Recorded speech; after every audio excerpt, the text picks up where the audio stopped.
Welcome, everybody. After essentially disappearing from the campaign trail, Nicole Shanahan, Robert F. Kennedy's supposedly brilliant and much lauded vice presidential running mate, has reemerged. And she did a very, very interesting interview with Elex Michaelson, friend of the show. And I want to look at it because, if RFK Jr.'s candidacy was dead before this interview, this is certainly not going to revive it. So if you're not familiar with Nicole Shanahan, let's take a tour of this interview and look at some highlights here. One of the most interesting questions to me for anybody who's involved with the RFK campaign is, which states can you win? What is your path to 270 electoral votes? Because they're not leading in any state. They're only on the ballot in, last I checked, 9 states, and there is no mathematical path to 270 electoral votes. They quite literally cannot win. So Elex asked Nicole Shanahan, how can you win? And she said, I'm not going to give away our strategy. Let's talk for a moment just about how you win this thing, because I know a lot of people are looking for that. What state are you all most likely to win? Well, we're not going to give away our full path to victory strategy, but we have a 5-inch thick strategy document. It's already ridiculous. How would you win this presidential race? You ask any serious candidate, they would go, well, here's the states we know we're going to get. That gets us to 220. And then here's the 7 critical swing states. And if we get 5 of those 7, or what, I'm not going to give. It's because they have no path. There is no state that they can win. We're following. The top line, what's the most, because there are a lot of people that want to support you, that want to donate, but that maybe are thinking they can't win, so I'm not going to support them. What do you say to those people? We can most definitely win. We have a very thorough strategy and a path. Really, it's very thorough. We can do it. Path towards victory. We will be on 50 ballots. They will not be on 50 ballots. We have a very strong legal team, one of the most motivated legal teams to defend every ballot petition lawsuit we're receiving from the DNC. It's PACs aligned with the DNC that are... All right, so you get it. Absolutely no answer. Will not mention a single state, not a single state that they can win. And anybody who's considering a vote for them has to understand that they quite literally cannot win. It's just throwing your vote away. Even if somehow they manage to win some state that they're on, they don't have enough ballot access to get to 270. Okay, next question. Very interesting in terms of their outlook. Are Trump and Biden equal threats? What do you think she'll say? Let's take a listen. Do you think that Trump and Biden are equal threats to the country? Trump is a different kind of threat, I believe, than Biden is, but both represent corporate corruption to me. Yeah.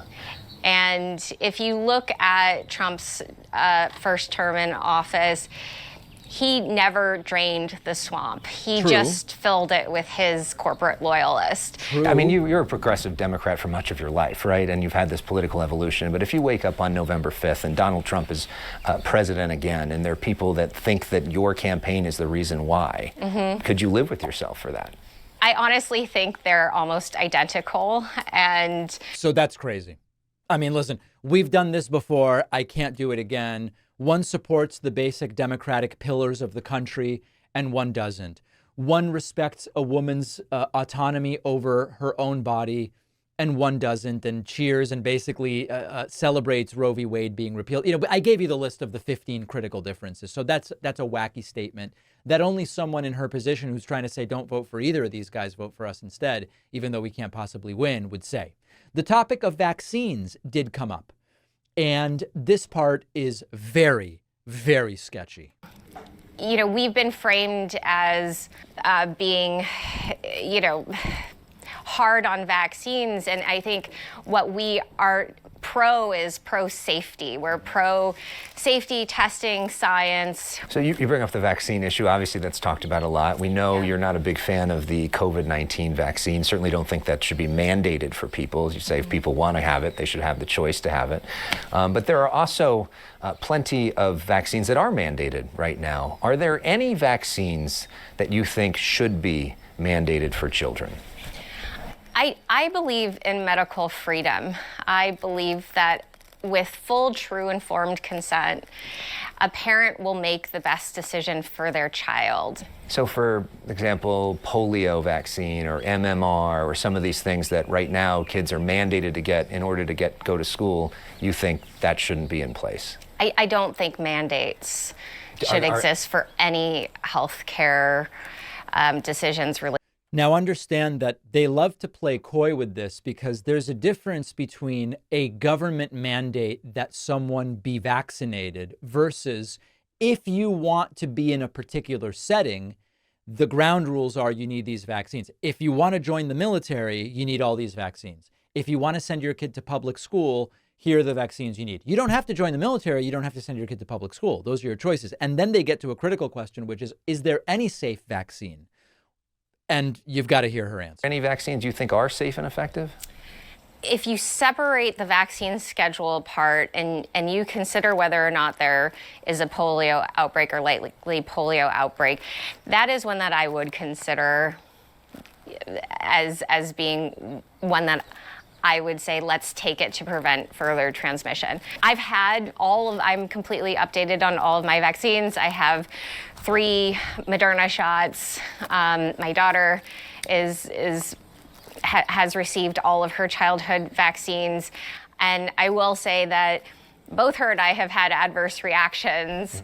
It then begs the question, would I have done it if knowing what I know now?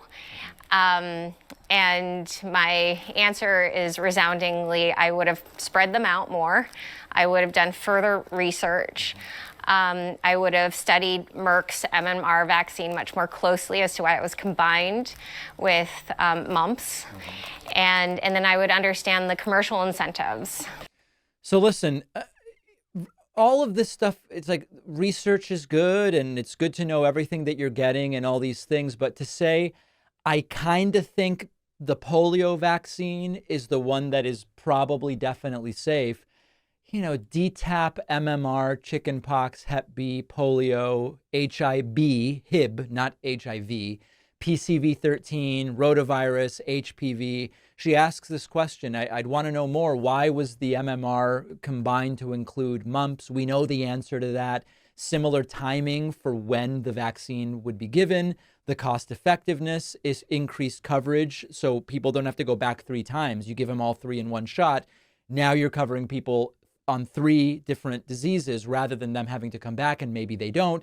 Enhanced immune response and the potential for outbreaks if you don't do all 3 vaccines widely in the population. So like we have an answer for that.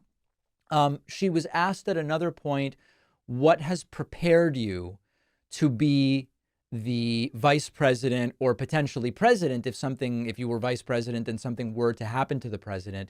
Her answer isn't exactly great. And, you know, the feeling I'm getting on all this is just she's really not cut out for this.